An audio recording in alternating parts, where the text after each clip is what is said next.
موسا welfare trust کے پاس weekly basis پہ 25 سے 30 ویکینسیز صرف ٹیچنگ کی آتی ہے، اور اسٹوڈنٹ ہمارے پاس 25-30 ہوتے ہیں، لیکن اگر اس کی اسٹرینتھ بڑھ جائے تو ماشاءاللہ کافی مومنین اور دوسرے مومن کو فائدہ ہوگا. اس سے میں علی صاحب کو درخواست کرتا ہوں کہ وہ ٹیچر ٹریننگ یا ہاؤ ٹو ٹیچ کے جو اسٹوڈنٹ ہیں ان کو اپنے ہاتھوں سے ڈپلوما ایوارڈ کریں.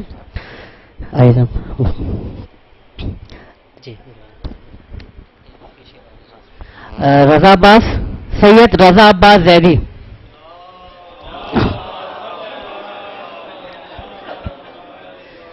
شائستہ علی، شائستہ علی. اللہم صلی علی محمد وآل محمد. شازیہ فاطمہ. اللہم صلی علی محمد وآل محمد. رباب زیدی. اللہم صلی علی محمد وآل محمد. صبا اختر، صبا اختر. شگفتہ ناز. اللہم صلی علی محمد. میرے خیال میں دونوں موجود نہیں ہیں. خالد جمیل، خالد جمیل یہ بھی موجود نہیں ہیں. معصومہ، معصومہ. صلی علی محمد. اینی زیدی، اینی زیدی وہ بھی غالباً موجود نہیں ہیں. پروین اور محمد ابراہیم، محمد ابراہیم وہ گلگت میں، ان کی جگہ بشارت حسین کا لیں گے انشاءاللہ.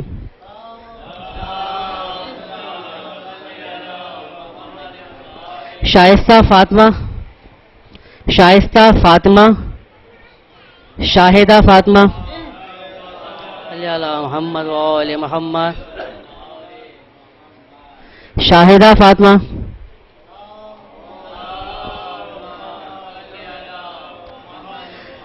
نسرین فاطمہ.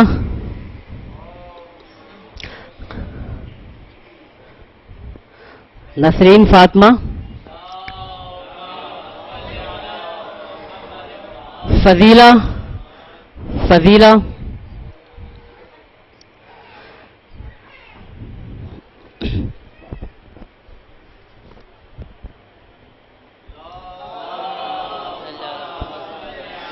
بشارت حسین.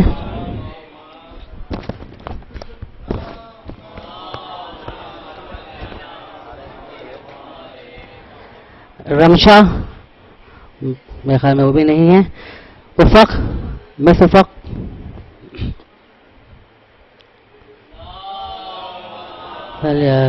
کوثر عارف، مسز کوثر عارف.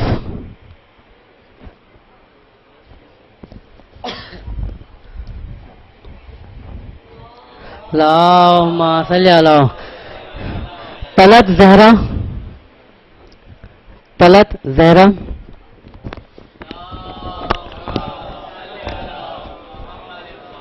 بہت شکر گزار ہوں جناب.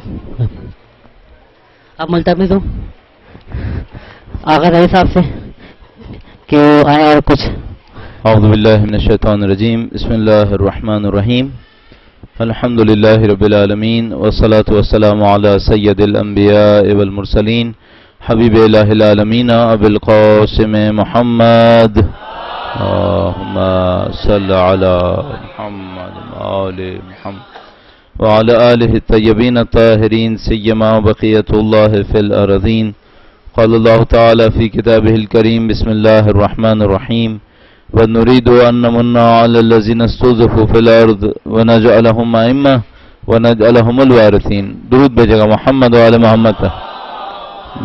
صلی علی محمد وآل محمد.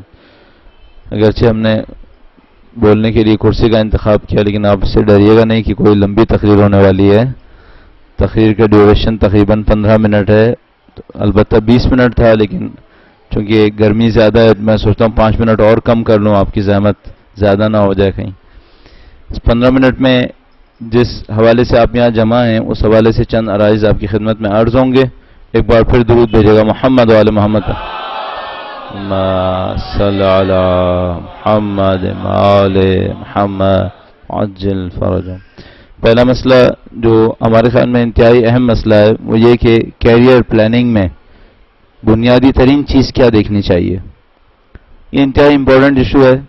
اس کے اوپر شاید کہہ سکتے ہیں کہ گھنٹوں بات کی جا سکتی ہے، اور بعض اوقات جلدی میں کوئی بات کہنا اس بات کو ضائع کرنے کے برابر ہوتی ہے. لیکن اس سے بہتر موقع نصیب شاید ہی ہو اس حوالے سے کم از کم اس گیدرنگ کے اندر. لہذا کوشش یہ کرتے ہیں کہ چند منٹ کے اندر اس پہ کیا کہا جا سکتا ہے. آج کل جو رائج کیریئر پلاننگ کا اسٹینڈرڈ ہے، کرائیٹیریا ہے، وہ صرف ایک ہے، کس کیریئر میں پیسہ زیادہ ملے گا. اس کے سوا کوئی کرائیٹیریا سمجھ میں نہیں آتا. ہماری جنریشن میں جب ہم لوگ مثلا انٹر کر رہے تھے تو لوگ کہتے تھے ہم ڈاکٹر بننا چاہتے ہیں تاکہ ایک دکھی انسانیت کی خدمت کریں. آج کوئی ڈاکٹر نہیں بننا چاہتا چونکہ اس دکھی انسانیت کی خدمت میں اب پیسہ نہیں ہے. تو معاملہ ختم ہو گیا، دکھی انسانیت کی خدمت وغیرہ وغیرہ سب پیچھے چلا گیا. اب جو ہے وہ کچھ اور ہے. پہلے کہتے تھے ہم انجینئر بننا چاہتے ہیں چونکہ خدا نے کائنات میں سارے راز رکھے ہیں، ہم انہیں سمجھنا چاہتے ہیں.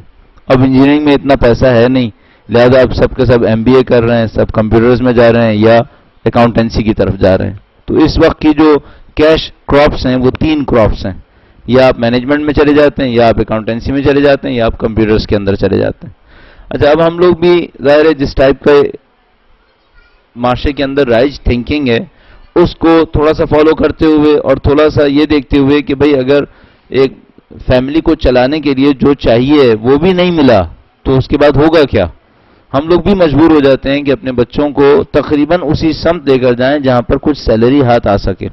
تو ہم انہیں کچھ ٹولز ایسے دے رہے ہوتے ہیں جس کے ذریعے سے ان کی سیلری میں اضافہ ہو جائے، یا اگر ان امپلائمنٹ سے 2-4 ہیں تو کچھ نہ کچھ امپلائمنٹ ان کو مل جائے. لیکن یہ تمام کے تمام ایمرجنسی ٹرکس ہیں، یہ سولوشنز نہیں ہیں سوسائٹی کے لیے. سولوشنز کیا ہیں اور ہمیں کس طریقے سے کام کرنا چاہیے، اس حوالے سے 1-2 نکات عرض کرتا ہوں. درود بھیجے گا محمد وعلی محمد پر. صلی علی محمد وعلی محمد. ابھی تو میں آپ کی خدمت میں حل کے طور پر عرض کر رہا ہوں، اس کے پیچھے ایک فکر کار فرمائیں، اور فکر یہ ہے کہ اگر آپ خدا کے دین کے لیے، اللہ کے بندوں کے لیے کوشش کریں گے تو ناممکن ہے کہ خدا آپ کی زندگی کا بندوبست نہیں کرے گا. ہمارے خیال میں اسلامی اصولوں کے تحت یہ چیز ناممکن ہے کہ آپ اس کے بندوں کے لیے، اس کے دین کے لیے کوشش کریں اور آپ کو کچھ نہ ملے. اس حوالے سے اب کیا کرنا چاہیے؟ پہلی بات یہ ہے کہ جو معاشرے کی ضرورتیں ہیں ان کو آئیڈینٹیفائی کر لیجئے. اس معاشرے کی ضرورتیں کیا ہیں؟ ان ضرورتوں کو پورا کرنے کے لیے جو ٹیکنالوجیز درکار ہیں ان کی طرف ضرور توجہ دے دیجئے. پہلا کام یہ ہونا چاہیے. بدقسمتی سے نہیں ہو پا رہا. بدقسمتی سے ہماری ضرورتیں جن چیزوں میں ہیں ان چیزوں کی طرف توجہ ہماری بہت کم ہے. مثال کے طور پر، تاکہ میں صرف تھیوریٹیکلی نہ کہوں، کوئی پریکٹیکل بات بھی ہو، وہ یہ کہ جیسے اب اس وقت لائٹ گئی ہوئی ہے، پاور جنریشن آپ کی ضرورتوں میں سے ایک ضرورت ہے. صحیح ہے؟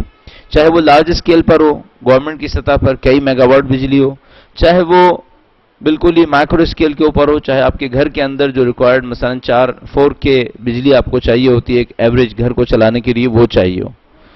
کسی بھی سطح پہ آپ لے لیجئے، پاور جنریشن آپ کی ایک ضرورت ہے. اچھا، پاور جنریشن کو معمولاً ہم سمجھتے ہیں بہت زیادہ کوئی کمپلیکیٹڈ فیلڈ ہوگی، یا مثال کے طور پر سولر پینلز ہیں آپ کے پاس، یا آپ سولر تھرمل کو استعمال کرنا چاہیں گے، آپ ونڈ انرجی کو استعمال کرنا چاہیں گے. بظاہر اتنے زیادہ کمپلیکیٹڈ ایشوز نہیں ہیں. مشکل ہمارے ساتھ یہ ہے کہ ہمارے پاس ریسورسز نہیں ہیں کہ ہم ان کو سالو کیسے کریں. اب الحمدللہ انٹرنیٹ کے ہوتے ہوئے کم از کم ایک پرابلم ہماری سالو ہوئی ہے. انفارمیشن سستی ہے. اب کم از کم ایک کام ہو گیا. ٹیکنالوجی ابھی بھی سستی نہیں ہے لیکن انفارمیشن سستی ہے. انفارمیشن ٹیکنالوجی میں فرق کیا ہوگا؟ ٹیکنالوجی وہ آپ کو ٹیکنیک دے گی جس کے ذریعے سے آپ کچھ بنا پائیں گے. انفارمیشن صرف آپ کو خبر دے گی کہ کیا بن گیا ہے اور کیا نہیں بنا ہے. کسی حد تک انفارمیشن میں آپ کو یہ مل جائے گا کہ یہ جو بنا ہے یہ کسی حد تک کیسے بنا ہے، لیکن فنڈامنٹل ٹیکنیکس آپ کو نہیں ملیں گی. مثال کے طور پر آپ بہت سادہ سا کام کر لیجئے، آپ یوٹیوب کی ویب سائٹ پہ چلے جائیے اور how to make solar panels click کر دیجئے. آپ کو 25 کم کہہ رہا ہوں 25 کئی 100 ویڈیوز مل جائیں گی جس کے اندر یہ لکھا ہوا ہوگا، بنا ہوا ہوگا کہ آپ سولر پینل کیسے بنا سکتے ہیں. لیکن اگر آپ ان سب کو بھی دیکھ لیں گے آخر وقت تک آپ کو ٹیکنیک پتہ نہیں چلے گی کہ سولر پینل بننے کیسے ہیں. تو اس وقت انفارمیشن سستی ہے، لیکن پہلے زمانے میں انفارمیشن بھی سستی نہیں تھی. اس وقت انفارمیشن ریلائبل، چیپ اور کوئک، یہ اس زمانے کا خاصہ ہے. اچھا، اب اس انفارمیشن سے فائدہ کیسے اٹھا سکتے ہیں؟ ٹیکنیک تو ہمارے پاس نہیں ہے. چلیے، ٹیکنیک ہمارے پاس نہیں ہے. ابھی مجھے اچانک پتا چلا کہ جو چھوٹا والا مائک ہے اصل میں یہ آواز ریسیو کر رہا ہے. پہلے میں سمجھا تھا کہ یہ جو بڑا والا مائک ہے یہ ہے. چلیے، کچھ خبر مل جاتی ہے تو فائدہ ہو جاتا ہے.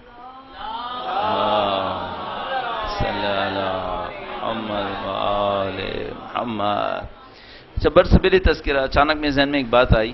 بعض اوقات آپ کسی چیز کو کرتے کرتے تھک جاتے ہیں اور وہ کام نہیں ہو پاتا. کوشش کریں کوئی اور راستہ بھی ٹرائی کر لیں. ہمیشہ اس بات کو اپنے ذہن میں رکھ لیجئے کہ آپ جانتے ہیں کہ یہ کام ہونا ہے اور آپ کسی ایک طریقے سے کر رہے ہیں اور وہ نہیں ہو رہا ہے، تو برادر محترم، خواہر گرامی، آپ کوئی اور راستہ بھی ٹرائی کر لیجئے. میں نے اپنی زندگی میں اس چھوٹے سے اصول سے بہت کچھ سیکھا ہے. کاش یہ میں اصول میں ابھی تشریح نہیں کر پاؤں گا کہ اس کی امپورٹنس کیا ہے. مثلا بہت سادہ سی بات، کبھی ایسا ہوتا ہے آپ کسی کو دیجئے کہ بھائی یہ ڈھکن اس کے اوپر چڑھا دیں، وہ 5-10 منٹ تک لگا رہتا ہے کہ اس ڈھکن کو چڑھائے اور نہیں چڑھ رہا ہوتا. ایک سادہ سی بات ہوتی ہے، یہ دوسری طرف سے چڑھنا تھا، آپ غلط جگہ سے چڑھا رہے ہیں. صحیح ہے. کبھی آپ دروازہ کھولنے کے لیے جد و جہد کرتے رہتے ہیں کہ کھل نہیں رہا ہے اور آپ اپنی طاقت لگا رہے ہوتے ہیں اور دھکا مار رہے ہوتے ہیں. آپ کو 10 منٹ بعد پتا چلتا ہے کہ بھائی یہ سلائیڈنگ ڈور ہے، یہ کھسکنے والا تھا ہی نہیں اصلا. ایسا ہوتا ہے، آپ کی زندگی میں بھی بہت ہو رہا ہے ایسا. آپ نے شاید ایک آدمی کا نام سنا، اس کا نام میلکم ایکس تھا. یہ امریکہ میں ہوا کرتا تھا. موسٹ پروبیبلی FIA نے اس کو مروایا، FBI نے مروایا اس کو، اور اس کی آپ ویب سائٹ پتہ نہیں کتنی مل جائیں گی آپ کو. میلکم ایکس ایک بات کہتا تھا کہ اگر آپ کسی ایک گیم کے اندر اترے ہیں اور آپ پہلی دفعہ ہار گئے تو ہار تو ہو سکتی ہے، گیم ہے. اور آپ دوسری دفعہ بھی ہار گئے اور گیم فیئر تھا، تب بھی ہو سکتا ہے کہ آپ کی بدقسمتی ہو. تیسری دفعہ پھر ہار گئے. اگر یہ کام 4 دفعہ ہو جائے، 5 دفعہ ہو جائے تو آپ کو چونکنا چاہیے کہ اگر مثلا اس نے اس طرح سے لکھا کہ اگر بدقسمتی کا کوا ہمیشہ میرے سر پہ بیٹھتا ہے تو ایک دفعہ اس کے سر پہ کیوں نہیں بیٹھتا؟ بھئی اگر بدقسمتی ٹکرا رہی ہے تو بھئی ایک دفعہ اس کے سر پہ بھی تو بیٹھے، میرے سر پہ کیوں بیٹھے چلا جا رہا ہے یہ؟ اس کا مطلب کیا ہے؟ معاملہ قسمت بدقسمتی کا نہیں ہے. سامنے والا کوئی ٹرک کر رہا ہے جس کی وجہ سے آپ ہمیشہ ہار رہے ہیں. یہ سامنے والا کوئی ٹرک کر رہا ہے. کوئی اور راستہ ٹرائی کریں، آپ اس طرح نہیں جیت پائیں گے. اب میں آپ کی خدمت میں عرض کر رہا ہوں، ہمارے ایجوکیشنل سسٹم کے اندر کوئی پرابلم ہے کہ ہم اتنا مصیبت میں پھنسے ہوئے ہیں، ہم اپنی پرابلم کو سالو نہیں کر پا رہے. اور فیلئر کا یہ عالم ہے جو آپ اپنے یہاں پہ دیکھ رہے ہیں. ہر گھر کے اندر مصیبت بنی ہوئی ہے، لوگوں کی زندگیاں عذاب میں آئی ہوئی ہیں. جو ایجوکیشن کا مین رزلٹ نکلنا چاہیے تھا، ہم لوگ زیادہ مطمئن اور زیادہ آسان زندگی گزار سکیں، وہ ہم نہیں گزار پا رہے. پھر اتنے بڑے ایجوکیشن سٹرکچرز کا ہمیں کیا مل رہا ہے؟ یونیورسٹیز ہیں، کالجز ہیں، سکولز ہیں، اور یہ ہیں، اور انہی سکولز کے اندر گھوسٹ سکول بھی ہیں اور گھوسٹ ٹیچرز بھی ہیں. ساری باتیں ہو رہی ہیں. لیکن ایٹ دی اینڈ ایجوکیشن نے دینا کیا تھا؟ زیادہ مطمئن اور زیادہ آسان زندگی. کیا وہ مل پا رہی ہے؟ پوری دنیا میں نہیں مل پا رہی ہے. پوری دنیا اس مصیبت میں مبتلا ہے. اس کا مطلب ہے ایجوکیشن ایک انڈسٹری ہے. یہ لوگ اس انڈسٹری سے کما رہے ہیں، یہ لوگ لوگوں کو ایجوکیٹ نہیں کر رہے. میں نے لٹرلی لوگوں کی زبان سے سنا ہے. پہلے میں کپڑے کا بزنس کرتا تھا، اب میں اس انڈسٹری میں آیا ہوں، اسکول کھولا ہے میں نے. یہ میں نے خود سنا ہے اپنے کانوں سے. لوگ اس کو انڈسٹری لے رہے ہیں اور آپ کی اور میری زندگی سے کھیل رہے ہیں اس وقت. جو اس وقت مجھے اور آپ کو چاہیے، کچھ ایسی ٹیکنالوجیز کے اوپر ہمارا کام ہو جانا چاہیے. چاہے آپ پارٹ ٹائم میں لیں، چاہے آپ اس کو اپنی ہابیز میں لیں، چاہے آپ کو اپنے ایکسٹرا ایکٹیویٹیز کے اندر لیجئے، جس سے آپ کی زندگی کی کچھ مشکلات